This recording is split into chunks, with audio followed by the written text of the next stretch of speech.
Bienvenidos hoy a este sábado por la mañana. Gracias por estar con nosotros, los que están hoy ahora con nosotros o los que van a estar con nosotros en video después. En este video, hoy vamos a estudiar Mateo 10 y vamos a tener comentarios aquí y vamos a ver lo que quiere decir, lo que no quiere decir y cualquier comentario que usted tenga lo puede también poner en el YouTube comentarios. Vamos a tener una oración primero antes de empezar para poder entrar al tema y poder estar en el Espíritu de Dios. Gracias Dios por esta oportunidad que tenemos, gracias por estar con nosotros, gracias porque vamos a estar juntos, estudiando tu palabra, leyendo sobre tu Hijo Jesucristo y también ver lo que tiene que decir para nosotros, no solamente esto que sea para tener información, sino para que nos pueda edificar y para que pueda hacer una conexión entre nosotros y contigo, hacerla más fuerte. Te pido que nos guíes, que ponga tu espíritu en nosotros, que guíes nuestras mentes, nuestras ideas, para que todo sea acuerdo a lo que tú quieres que nosotros entendamos, de acuerdo a la Biblia, y que no haga ni una mentira. Te damos gracias por todo esto, en el nombre de tu Hijo Jesucristo. Amén. Amén. Entonces, vamos a ver aquí. El tema de hoy se escogió anoche, eso no es como que lo tenemos bien estudiado, estamos igual a ustedes, estamos a la misma, no hay nadie aquí que sabe un poquito más que el otro. Esto es bueno porque así dejamos que el Espíritu nos guíe a nosotros con los conocimientos y como vamos a ver aquí en los versículos que dice que no te preocupes por lo que tú quieras decir, sino el Espíritu Santo hablará y nos dará las palabras para poder hablar. No sé, empezamos directamente con Mateo 10 y empezando a leer. Bueno, hagamos eso entonces. Oscar, te va preguntando de Oscar, pero está bien, vamos a empezar. Mateo 10 nos dice: entonces, llamando a sus 12 discípulos, les dio autoridad sobre los espíritus inmundos para que los echasen fuera y para sanar toda enfermedad, toda dolencia. Los nombres de los 12 apóstoles son estos: primero Simón, llamado Pedro, y Andrés su hermano, Jacobo, hijo de Zebedeo, y Juan su hermano, Felipe, Bartolomé, Tomás, el publicano, Jacobo, hijo de Alfeo, Lebeo, por sobrenombre de Tadeo, Simón el cananista y Judas Iscariote, el que también le entregó. Aquí vemos aquí en la entrada, Jesucristo aquí lo está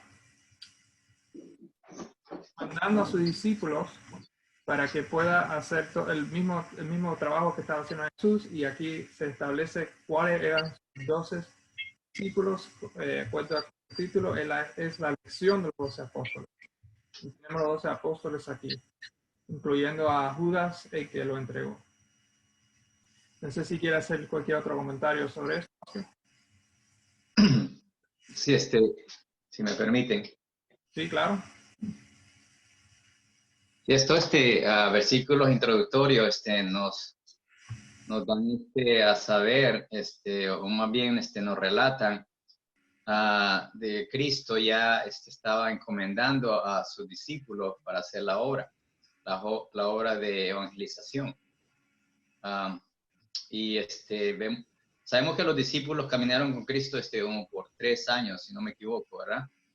En esos 3 años ellos estuvieron en preparación con Cristo, ellos aprendieron directamente de Cristo y llegó el momento en que Cristo pues tenía que darles la encomienda y darles la autoridad encima, bien dicho, para ir y hacer las obras que Él les estaba encomendando.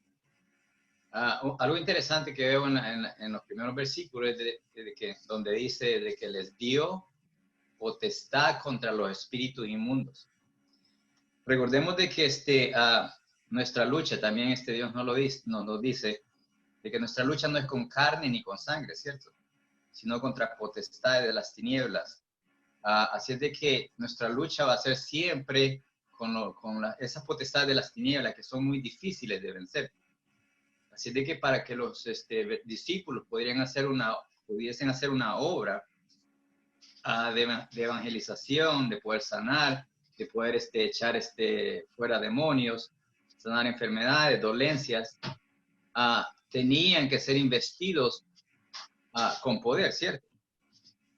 Así es de que podemos entender de que Cristo no solamente les estaba dando esa encomienda, sino también le estaba dando potestad.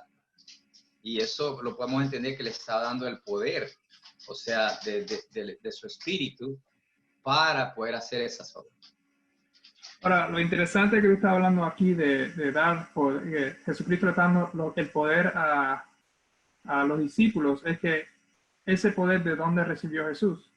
¿Dónde recibió Jesús autoridad para dar autoridad? Si vamos, quiero tocar este es un versículo que no se toca muy bien. Vamos a ver aquí, vamos a buscar aquí donde Jesús nos dice de dónde recibe su autoridad, porque igual como Él recibe autoridad, Él da autoridad. Y lo vemos en Mateo 28, versículo 18. Y dice, esto es la gran comisión, porque interesante, esto aquí es la gran comisión, pero lo que nosotros leímos fue una comisión también. Como te dije, que para que puedan echar el espíritu y toda potestad. Ahora, mientras Jesús estaba aquí, dio esa comisión pequeña, y ahora aquí en el final de su vida, aquí en la tierra, antes de ascender, está dando una gran comisión. Y la comisión se encuentra en Mateo 28, 18, dice, y Jesús se acercó y le habló diciendo, toda potestad me está dada en el cielo y en la tierra. Toda potestad le ha sido dado a Jesús, su Padre Dios le dio toda potestad, y entonces vemos aquí en Mateo 10, lo que tú estás hablando, sobre la autoridad, de una comisión más pequeña. Entonces, ¿quién le dio la potestad a los discípulos? Jesús se la dio. ¿Y cómo es que Jesús le pudo dar potestad? Porque él mismo tenía potestad para dar. ¿Y de dónde es que recibió la potestad? Lo recibió desde su Padre, porque toda gran potestad le fue dada. Entonces, sigamos, menos que otra persona quiera comentar. Hay otro versículo también en Lucas que va con el punto. Lucas 10, 19. Lo tienes, ok. Lucas 10, 19 dice, Cristo hablando aquí, dice, he aquí os doy potestad de hollar sobre las serpientes y sobre los escorpiones y sobre toda fuerza del enemigo. Y nada en ningún modo os dañará. Sabemos de que la autoridad de Cristo tenía poder. Sí. Sabemos de que Él es el Hijo de Dios y todo lo que Él tiene obviamente es eso de Dios, ya que Él pues heredó todo lo de su Padre. Así es de que con toda facilidad Cristo podía dar potestad a los discípulos y esa potestad o esa encomienda llevaba poder. O sea, ellos automáticamente estaban siendo investidos por ese poder que también recibía en Cristo, que lo recibía de su Padre. Así es de que los discípulos estaban siendo, por decirlo así, estaban recibiendo las herramientas quizás más bien dicho, el poder para poder lidiar con las huestes de las tinieblas, más que nada. Y eso es lo que se puede entender que estos versículos están diciendo. Ok. Vamos a continuar entonces aquí en los próximos versículos. Regresando a Mateo 10, terminé de leer los primeros 4, vamos a continuar. Ahora dice, a estos dos envió Jesús y le dio instrucciones diciendo, por camino de gentiles no vayáis y en ciudad de samaritanos no entráis, sino antes a las ovejas perdidas de la casa de Israel. Y yendo a predicar diciendo, el reino de los cielos se ha acercado, sanar enfermos, limpiar leprosos, resucitar muertos, echar fuera demonios, de gracia recibiste, de dar de gracia. No os prohibéis de oro, o ni plata, ni cobre en vuestros cintos, ni de alforja para el camino, ni de dos túnicas, ni de calzado, ni de bordón, porque el obrero es digno de su alimento. Mas en cualquier ciudad o aldea donde entréis, informaos quién en ella sea digno y posar ahí hasta que salgáis. Y al entrar en la casa, saludarla. Y si la casa fuere digna, vuestra paz vendrá sobre ella, mas si no fuera digna, vuestra paz se volverá a vosotros. Y si alguno no os recibiere, ni oyere vuestras palabras, salid de aquella casa o ciudad y sacudir el polvo de vuestros pies. De cierto os digo que en el día del juicio será más tolerable el castigo para la tierra de Sodoma y Gomorra que para aquella ciudad. Vamos a parar ahí un momentico en esos 10 versículos. Lo interesante aquí es que la instrucción de Jesús a sus discípulos cuando hizo esta comisión, y eso también lo vimos en la gran comisión, también vemos que los discípulos también hacen el mismo trabajo hasta que ya rechazaron el mensaje, es que no vayan por los samaritanos ni por ninguna otra, aquí, ni una No otra creí. de los gentiles. ¿Por qué? Porque el mensaje que Jesús vino a dar tenía que ser primero predicado en su propio pueblo o en su pueblo remanente que él tenía en ese momento. Había muchos del pueblo remanente que no entendían y no conocían que Jesucristo era el Cristo prometido desde el Viejo Testamento, cuando nosotros vimos el sábado pasado cuando leímos algunos de los salmos. Ese Jesús que ellos estaban esperando no estaba conectado, el pueblo no estaba conectando que él era el Cristo. So, la verdad esta tenía que ser caminada y dada al mismo pueblo. Primero. Entonces, mientras ellos hacían esto, iban a sanar todos los que lo recibían y recibían este mensaje, ellos iban a sanar enfermos, limpiar leprosos, resucitar muertos, etc. Pero tenían que aceptar este mensaje para que esto pudiera suceder. Ellos, como también vemos el ejemplo de Jesús, cuando milagros y curaba a los enfermos. Una pregunta que Jesús siempre decía era si creían, si tenían fe. Era la fe de ellos yendo a Él, creyendo que Él era Jesús el Mesías cual Dios mandó, que era lo que los sanaba a ellos.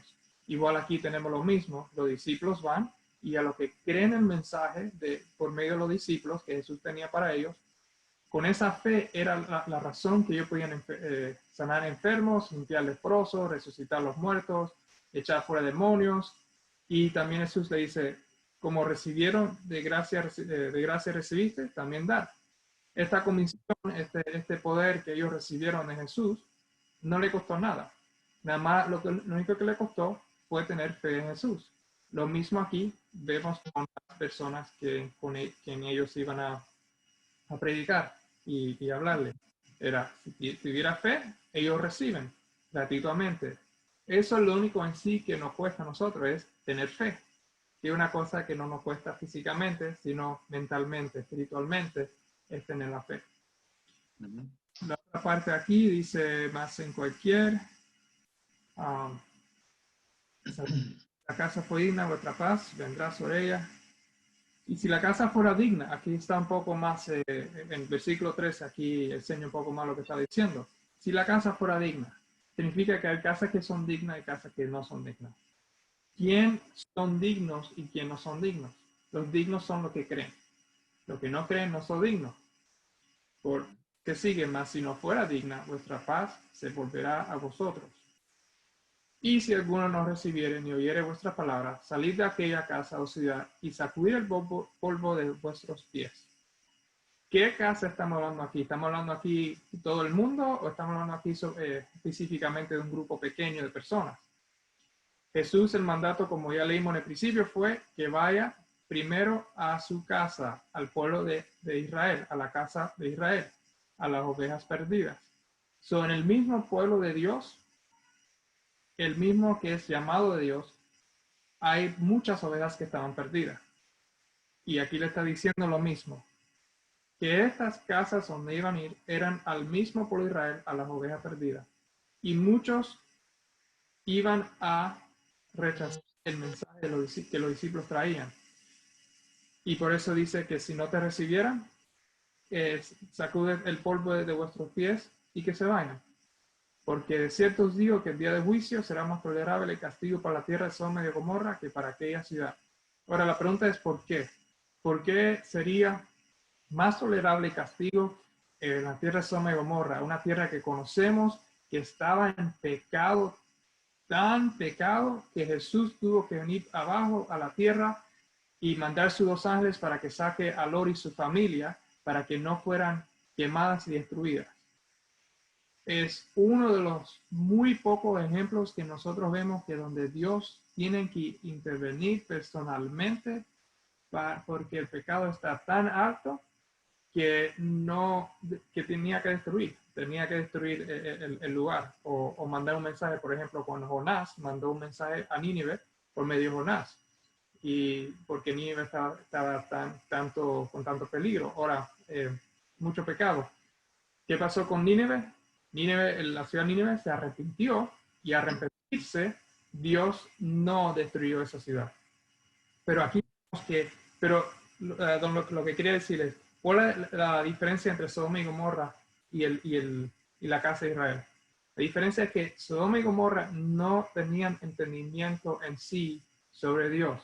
Tenían poquito, pero no tenían profundamente. Es como decir, el cristiano que no estudia, el cristiano que se dice cristiano pero no sabe nada, es una persona más del mundo, no tienen conocimiento. Pero el pueblo de Israel, desde el tiempo de Moisés, se les fue dado todo este conocimiento sobre el Dios y su ungido que él iba a mandar, Dios y su Hijo, como vemos también por el Viejo Testamento, y lo vemos que Jesús se declara una y otra vez que él es el Hijo de Dios.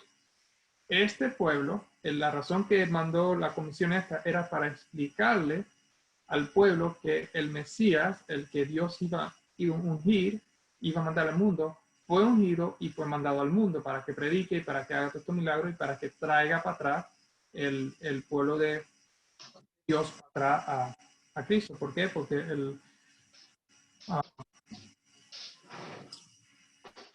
bueno, aquí dice porque hay un mensaje donde el reino de Dios ha llegado. Entonces, perdida era el mismo pueblo que no sabía sobre esto, pero ellos sabían y conocían las escrituras del tiempo pasado, y como sabían y conocían, eran los que más fácil tenían que aceptar la palabra que el ungido de Dios ha llegado. Y eso es lo que significa Cristo, es ungido. El ungido de Dios ha llegado. Ahora, a ellos rechazar esa verdad, que el ungido de Dios ha llegado, es peor porque conocen, como Jesús le dice a los fariseos en otra parte, porque dicen que conoces, creo que dice algo como que tú mismo te has culpado, no recuerdo el mismo versículo, pero el punto es que como conocen y tenían que conocer, tenían una ventaja que el mundo no tiene, que Sodoma y Gomorra no tenía. Entonces, a tener una ventaja es una responsabilidad más alta, tener una responsabilidad más alta lo que viene atrás, por eso es que dice que empieza en la casa de Israel primero, en otras partes, o su propia casa. ¿Por qué? Porque son los que tienen la verdad y no la quieren reconocer y la rechazan. Comparado a Sodoma y Gomorra, que no tenían la verdad y la rechazaron. Sí, sabemos de que el evangelio también conlleva un llamado al arrepentimiento. Y en todo momento, en toda generación, siempre la predicación del evangelio, la proclamación del evangelio, lleva ese elemento que es el llamado al arrepentimiento.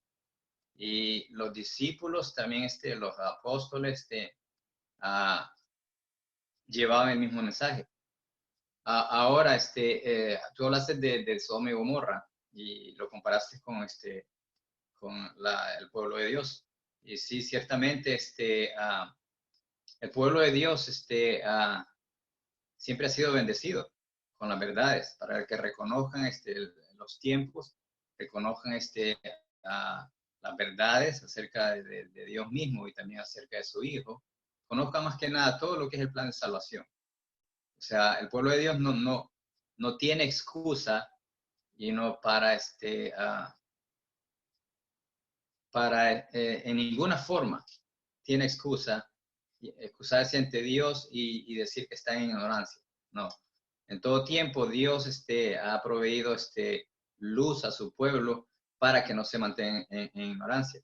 Pues sin embargo, leemos en la Biblia de que vez tras vez siempre el pueblo de Dios ha errado, o sea, ha ido en pos de otros dioses, ha apostatado. Y ahora no es nada nuevo tampoco.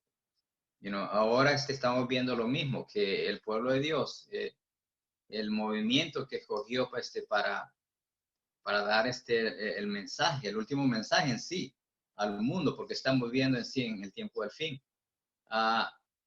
Tristemente, también los nuevos integrantes en este movimiento, pues que vinieron después de los principiantes, que serían los pioneros, pues también apostataron, que han apostatado y están mal ante Dios. Y el mensaje que Dios ha levantado ahora, o sea, la verdad que Dios ha levantado ahora en esos tiempos, por medio de este otro movimiento que ya ustedes lo conocen como el movimiento de un Dios, pues Dios está utilizando este movimiento también para la misma obra, para llevar el mensaje de arrepentimiento también a la casa de Israel ahora. Y tristemente, yo creo que muchos de nosotros hemos tenido la experiencia de que hemos sido rechazados. O sea, el mensaje está siendo rechazado. Está teniendo posición por ese pueblo, por el mismo pueblo que Dios escogió en ese entonces, en los 1800, para proclamar el mensaje. Está siendo rechazado. Así es de que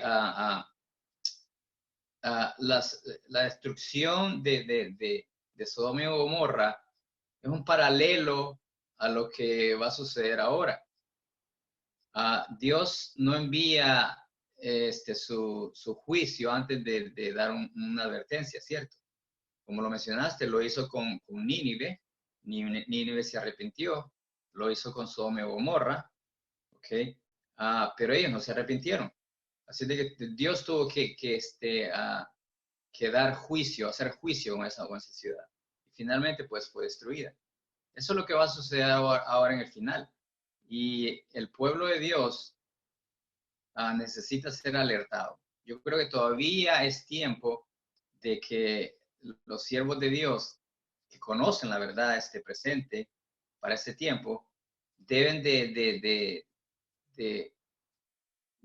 en sí abrazar en sí ese mandamiento, esa encomienda que Cristo dio a los discípulos en ese entonces, también hacer la suya, hacer esa encomienda nuestra de que debemos de también alcanzar también a esas ovejas perdidas del pueblo de Israel ahora, en nuestro tiempo. Y bueno, los que la van a aceptar, pues van a obtener bendición. Y las que no, pues los que no y la rechacen, pues definitivamente no se puede hacer mucho por eso. Pero es nuestra responsabilidad llevar ese mensaje de arrepentimiento también a esas ovejas perdidas de la casa de Israel ahora. Pero también el versículo nos dice de que ellos son primero, pero tampoco no vamos a ser negligentes con los demás, o sea, los no creyentes y también los creyentes de otras denominaciones. Pues el evangelio en sí es para darlo a todo el mundo. O sea, primero obviamente la casa de Israel y después obviamente a los demás entre el mundo. Sí, exactamente lo que está diciendo. Primero la casa de Israel y después afuera. También en Mabé, como dijiste, no es solamente la casa de Israel. Nosotros si vemos después en la Biblia, que no lo vamos a buscar ahora, donde se ve que Jesús dice primero también la casa de Israel y después afuera.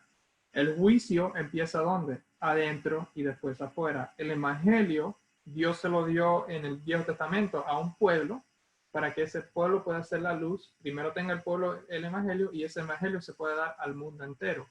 Que fue una cosa que afortunadamente el pueblo de Israel no llegó a cumplir, fue promover el evangelio a todo el mundo. Es más, nosotros vemos, especialmente en el tiempo de Jesucristo, donde el pueblo está así como que son solamente ellos, son solamente ellos, son solamente ellos, y así no es la cosa.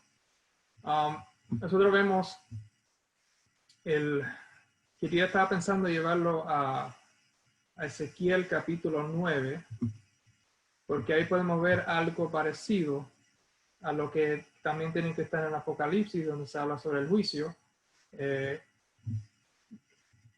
Déjame ver aquí exactamente cómo vamos a hacer esto, porque no tenía pensado esto hasta que lo tocaste. Esto es para después. Ezequiel, capítulo 9. En el capítulo 8, en una visión de Ezequiel, para dar un poco un contexto, donde Dios por medio de visión lo lleva y enseña cómo el pueblo, el de Israel, está apostasando y apostasando y apostasando hasta que al final, y entonces le dice aquí, empezamos el versículo 1, capítulo 9, dice, clamó en mis oídos con gran voz diciendo, los verdugos de la ciudad han llegado y cada uno trae en su mano su instrumento para destruir. Y aquí que 6 varones tenían el camino de la puerta de arriba que mira hacia el norte y cada uno traía en su mano su instrumento para destruir. Y entre ellos había un varón vestido de lino, el cual traía a su cintura un tintero de escribano, y entrados él pararon junto al altar de bronce. La gloria de Dios se elevó de encima del querubín sobre el cual había estado el umbral de la casa, y llamó Jehová al varón vestido de lino que tenía a su cintura el tintero de escribano. Le dijo Jehová, pasa por en medio de la ciudad, por en medio de Jerusalén, y pones una señal en la frente a los hombres que gimen y que claman a causa de todas las abominaciones que se hacen en medio de ella. Y a los otros dijo, oyéndole yo, pasar por la ciudad en pos de él y matar, no perdone vuestro ojo, tengáis misericordia. Matar a viejos, jóvenes y vírgenes, niños y mujeres, hasta que no quede ninguno, pero a todo aquel sobre el cual hubiere señal, no os acercáis y comenzaráis por mi santuario.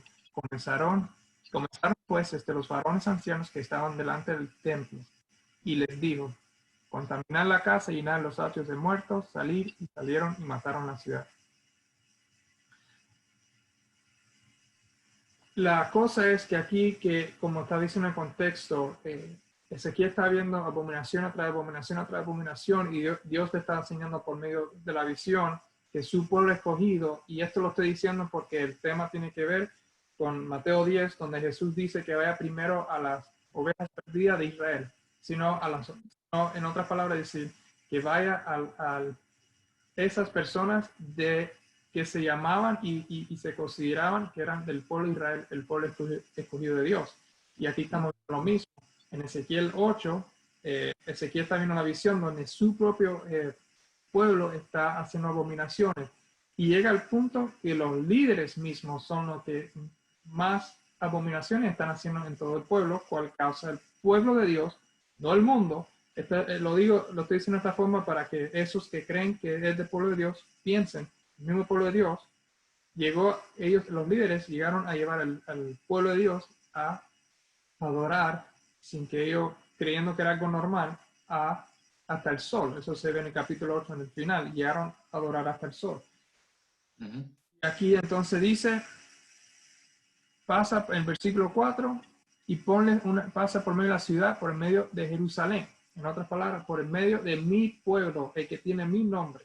Y ponles una señal en la frente a los hombres que gimen y claman por estas abominaciones. Y pasar por ciudad en pos de él y matar, no perdone vuestro ojo ni necáis misericordia. Y en el versículo 6, después que dice que mate a todo que no tuviera señal, dice, comenzaréis por mi santuario. Y comenzaron pues los varones ancianos que estaban delante del templo. En otras palabras, empezaron con los líderes que estaban delante del templo, donde está Dios, donde es la morada de Dios, en el templo, y salieron para fuera de ahí. Los primeros que recibieron juicio fueron esos que estaban encargados por Dios de tener todo conocimiento sobre Dios y todo lo que Él quería para ellos, y dárselo al pueblo. Empezaron con ellos, y de ahí para adelante siguieron, y no perdonaron a nadie.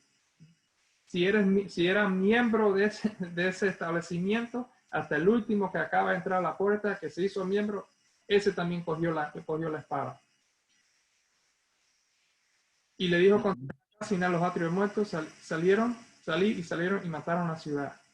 Y por lo que se ve aquí, obviamente también el juicio más grande va a ser todo, pero aquí se enfoca mucho más en el mismo remanente o el mismo pueblo de Dios. Es donde se ve la escena. En el tiempo, en el último día, cuando el juicio se ha terminado y vaya de la destrucción ya que destruiría a todo el mundo, excepto lo que tiene la señal de Dios, empezará primero con lo que se llama en el pueblo de Dios, es el juicio, y terminará con ya la última persona que no es parte del pueblo de Dios. Pero el pueblo de Dios apostasó, y como apostasó igual, porque esa profecía no solamente era una profecía del tiempo, de lo que sucedió en el tiempo de Ezequiel, también una profecía de lo que va a suceder en el futuro, que está sucediendo hoy en día. Y quiero que te ponga a pensar, si Dios está diciendo por medio de Ezequiel, que el pueblo de él, el pueblo que se llama su remanente, que tiene la mayoría, empezando con los líderes, están haciendo abominaciones, quiero que piensen, ¿estoy yo con la mayoría? ¿He yo estudiado para asegurarme que lo que está enseñando la Biblia sobre Dios, sobre Cristo, sobre el Evangelio, que es otra cosa que quiero que tú menciones el Evangelio, cuál en sí es el Evangelio? ¿Qué es lo que es el Evangelio que se está predicando? Si yo no estoy por yo mismo entendiendo lo que el Evangelio es por yo mismo, porque lo he estudiado, no porque me lo dicen por los líderes, porque sí, los líderes van a ser juzgados, pero uno también, si no está siguiendo esos líderes, y aunque no lo sigan. Si no estamos en lo correcto, también vamos a ser matados. Y como leímos antes, nuestra destrucción será peor que Sodoma y Gomorra, porque Sodoma y Gomorra no sabían. Pero esos que son de las ovejas perdidas de Israel, que son de la misma iglesia, modernizándolo, llevándolo el día de hoy. Israel, símbolo de la iglesia de Dios. Las ovejas perdidas están en Israel. Significa que son los miembros de la iglesia de Dios que están adentro, no son los que están afuera. Por eso dice, vaya primero por donde está Israel. Pero bueno, la cosa es que si no, nosotros nos llevamos por lo que es la Biblia en sí, nos llevamos por los hombres y creemos lo que dicen sin estudiarla y seguimos la mayoría, lo que vimos por lo que vimos en Ezequiel 8, la destrucción va a venir arriba de nosotros. No sé si quieren mencionar algo antes de entrar un poquito en lo que es el Evangelio en sí. A veces, John, que tocaste un punto muy importante ahí, o sea, acerca del pueblo de Dios. Y ciertamente, vez tras vez vemos en la Escritura de que el pueblo de Dios ha sido llevado en pos de otros dioses.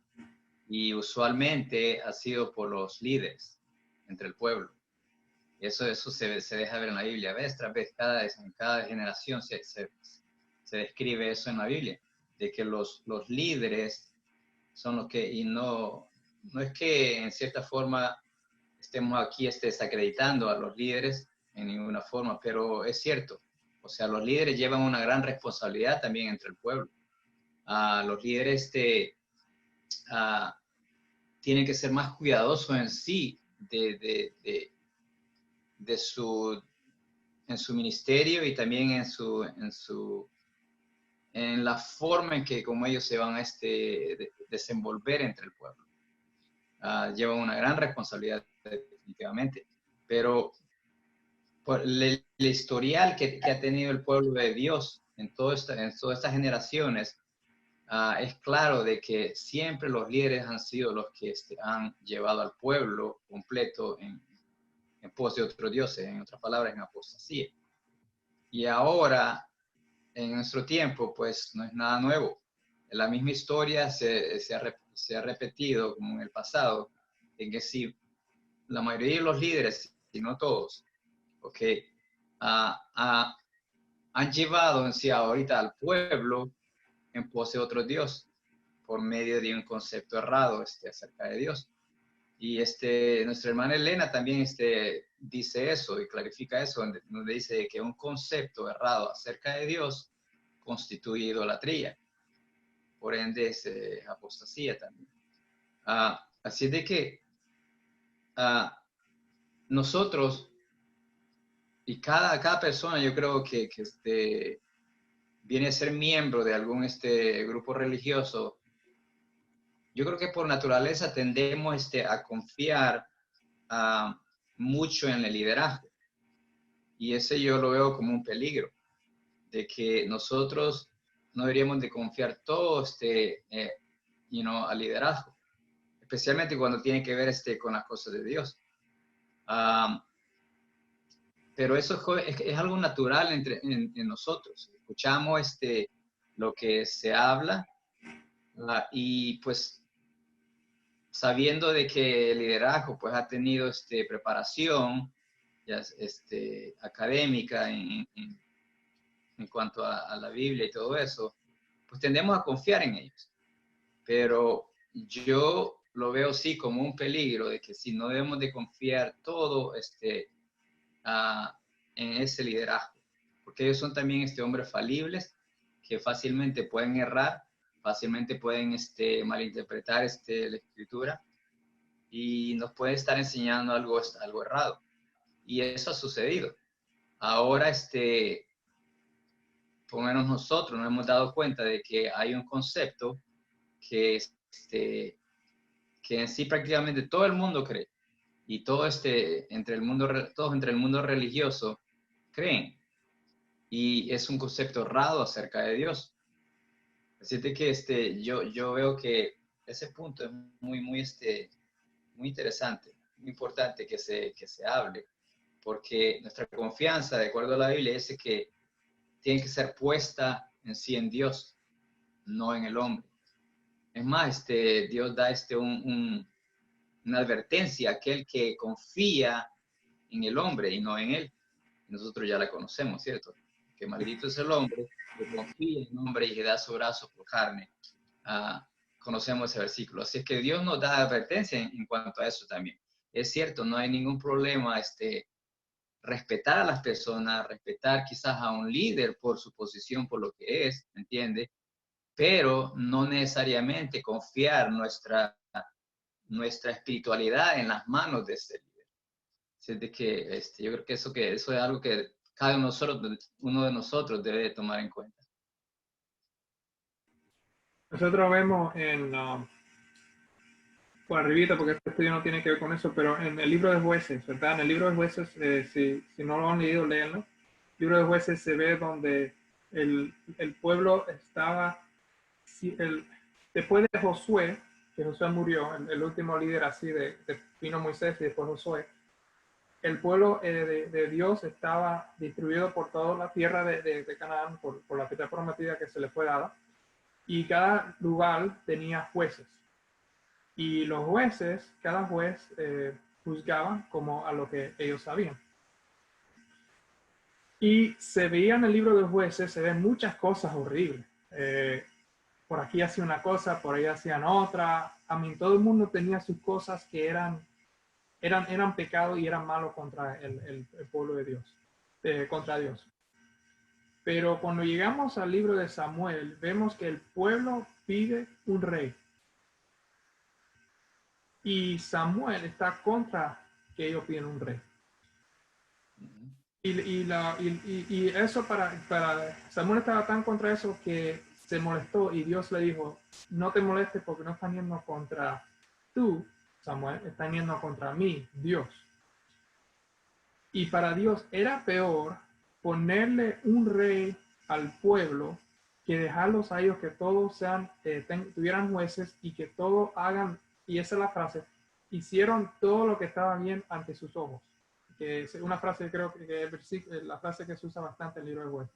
Hicieron todo lo que creían que era bueno en sus ojos. Comparado a, imagínate eso, comparado a ellos poner un rey que iba a ser el líder de todos ellos. Dios mandó por medio de Samuel una advertencia que si fueran poner rey, que el rey iba a hacer esto.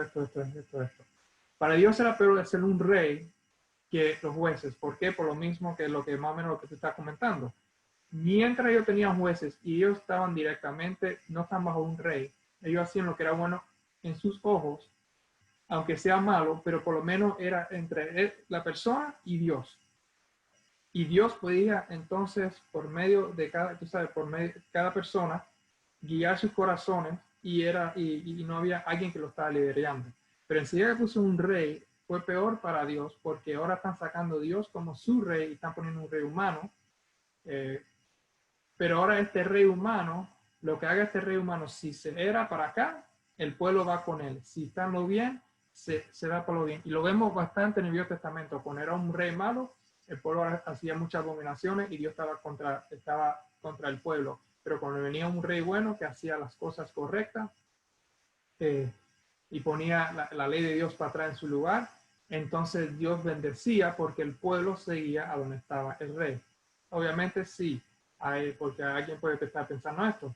Está el remanente puro o el remanente de Dios que siempre se mantuvo, sea si el rey va para dar bien o para el mal, pero no es el remanente que estoy hablando del pueblo en general, la mayoría. Si el rey iba para aquí, la mayoría iban para allá. Siempre Dios ha tenido su remanente entre remanente, y si el rey iba para allá, que era lo mal, entonces la mayoría del pueblo iba para el mal. Eso lo vemos. Entonces, como con lo que tú dices, la mayoría siguen un líder o siguen los líderes creyendo que los líderes están haciendo lo correcto. Entre ese grupo hay un remanente que estudia su Biblia. Y vemos aquí también, regresando a Mateo, bueno, lo voy a poner, pero regresando a Mateo, el pueblo en sí, en general, ¿a quién escogió Jesús? Escogió 12 discípulos, un remanente pequeño cual andaba con él en su ministerio. Y a esos 12 los mandó para que dijera la verdad sobre que el reino, como dice aquí, déjenme leerlo aquí, dice el reino de los cielos se ha acercado. Entonces, ese era el mensaje más en el Evangelio también, que vamos a tocar un poquito cuál es el Evangelio, porque esa era su misión, también lo vemos en el Nuevo Testamento. El Evangelio se ha acercado a ellos. Un pequeño grupito de 12 era el que tenía la misión a ir a su mismo pueblo a explicarle estas cosas, y muchos los rechazaron. Por eso es que Jesús le da advertencia de que si los rechazan, que no, tú sabes, que no se, que se vayan y que la paz le iba a regresar a ellos. El Evangelio, algo que tú tocaste, ¿qué en sí es el Evangelio? A ver si okay. El Evangelio más fácil que todo el mundo se conoce, está en Juan 3, versículo 16. Y dice, porque de tal manera amó Dios al mundo, que ha dado a su Hijo unigénito, para que todo aquel que en él cree no se pierda, mas tenga vida eterna. Es el evangelio más corto, una resumen mucho más corto que se pudiera hacer. Muy claro que mucha gente conoce, hasta la gente que no sabe Biblia, conocen este versículo. Pero ¿qué es lo que nos dice el mensaje este? De tal manera amó Dios al mundo, que ha dado a su Hijo unigénito, para que todo aquel que en él cree, que crea en el Hijo unigénito, no se pierda, mas tenga vida eterna. Y la gente para de leer ahí, pero continuamos leyendo, porque no envió Dios a su Hijo al mundo para condenar al mundo, sino para que el mundo sea salvo por él. Ahora recuerden, esas son las palabras de Jesús hablándole a Nicodemo. No envió Dios a su Hijo. Dios tuvo que tener un hijo para mandar. La mayoría de la cristianidad hoy en día, aunque dice, oh sí, Juan 3:16, sí, Dios tiene un hijo unigénito, no consideran a Jesucristo en realidad el Hijo de Dios. Creen que se convirtió Hijo de Dios cuando fue engendrado aquí en la tierra por medio de María. Pero si ese fuera el caso, entonces, y también cree que Jesús es el mismo Dios, esa es la otra cosa, que también cree que es el mismo Dios. Si ese fuera el caso, entonces no diría que Dios tanto amó al mundo que ha dado su Hijo unigénito. Para tener un hijo, para mandar, tiene que tener un hijo en el primer lugar.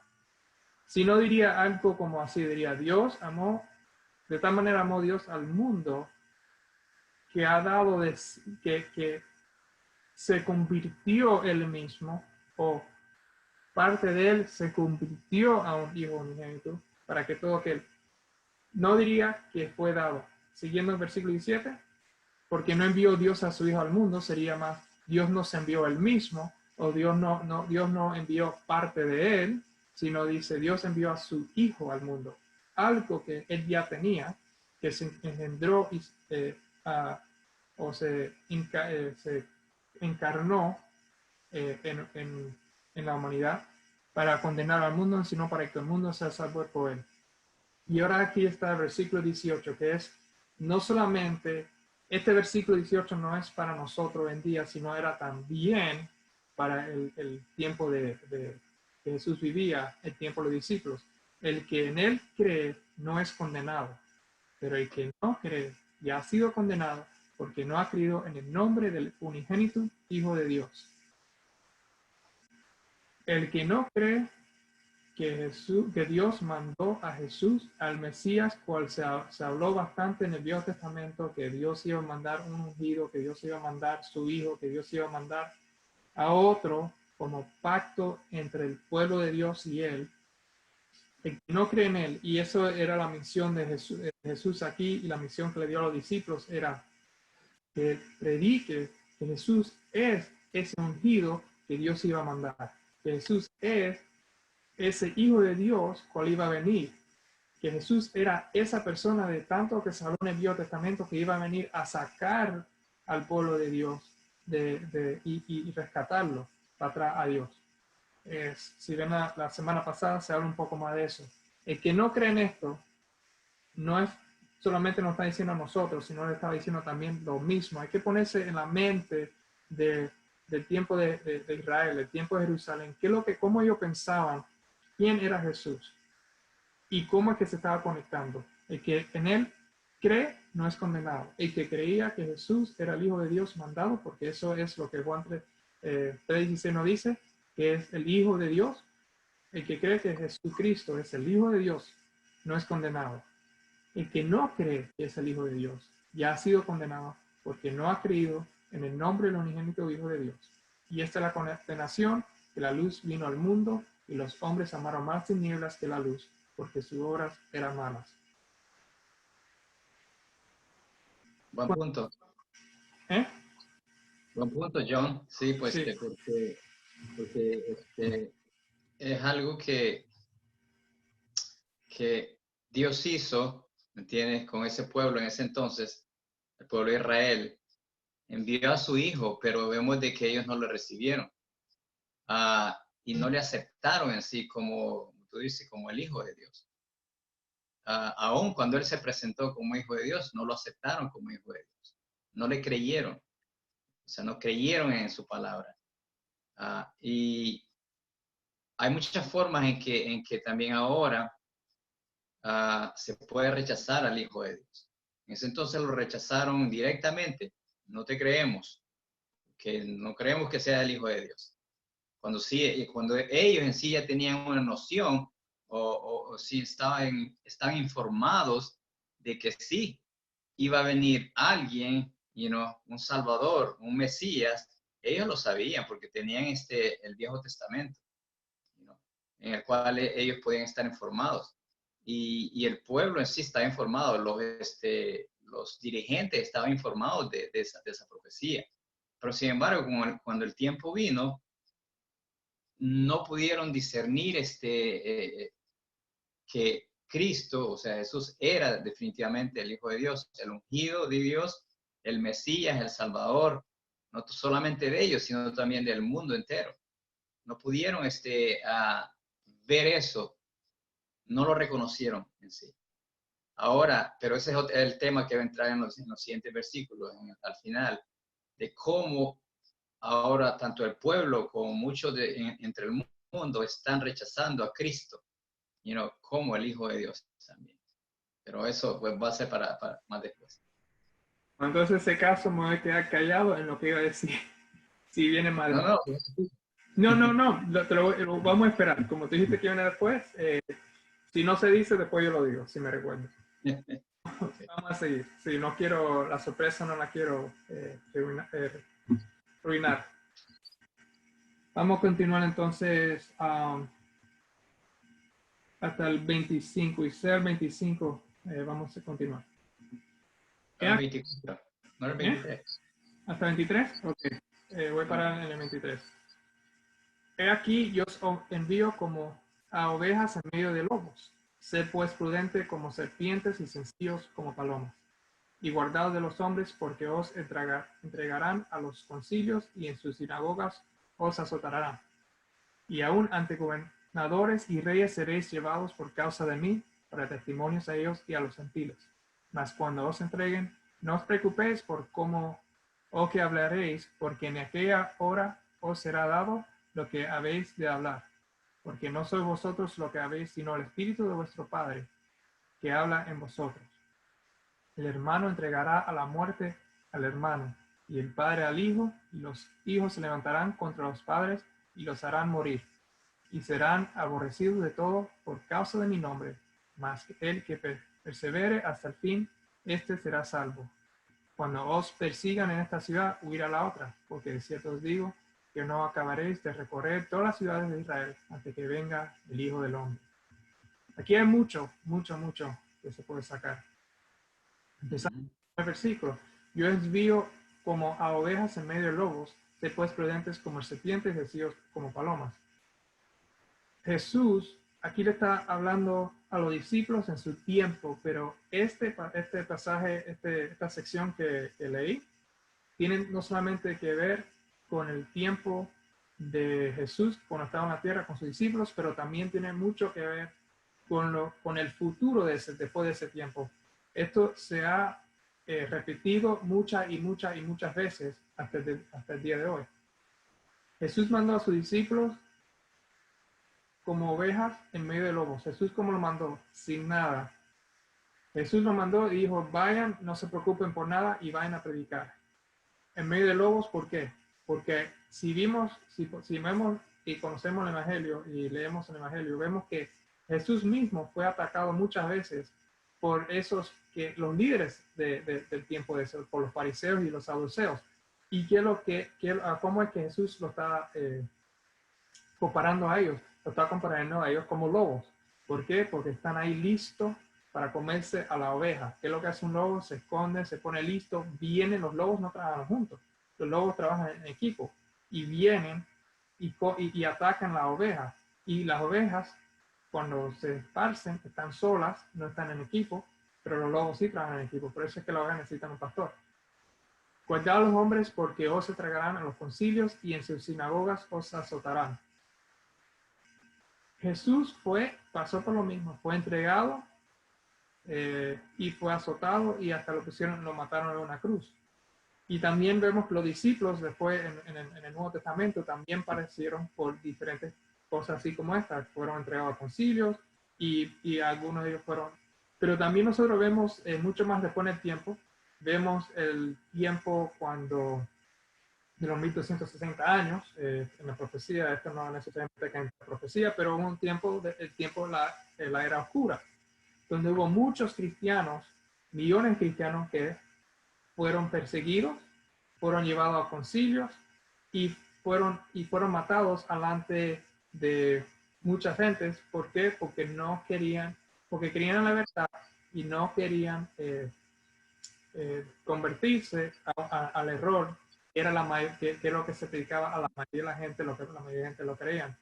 Y cuando llegaron el tiempo los reformadores, que es lo que vemos también, los reformadores fueron llevados a concilios, muchos de ellos fueron matados, pero ellos llegaron a alumbrar a mucha gente para que pudieran tener la verdad, y por medio de los reformadores nosotros hoy en día tenemos la Biblia. Y aún ante gobernadores y reyes será llevado por causa de mí para testimonio a ellos y a los gentiles. Y eso nosotros lo vimos con la vida de Jesús, lo vemos también en el Nuevo Testamento con el ejemplo de Pablo, por ejemplo, y también lo vemos, si conocemos un poco de historia, con los reformadores. Ahora, esta parte, el próximo versículo es bien interesante. Más cuando se entreguen, no os preocupéis por cómo o qué hablaréis, porque en aquella hora os será dado lo que habéis de hablar.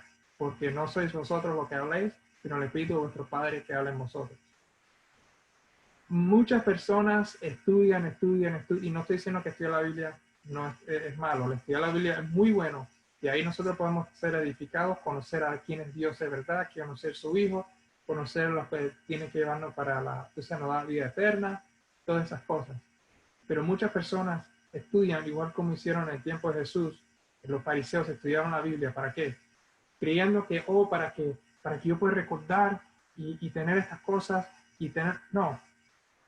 Dice aquí Jesús, no te preocupes de lo que tú hablas, sino el Espíritu de vuestro Padre es el que va a hablar con a vosotros.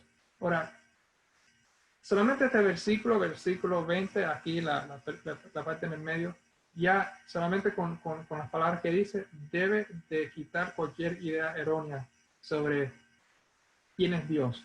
Si Dios es el Padre, si Dios es 3-1, si Dios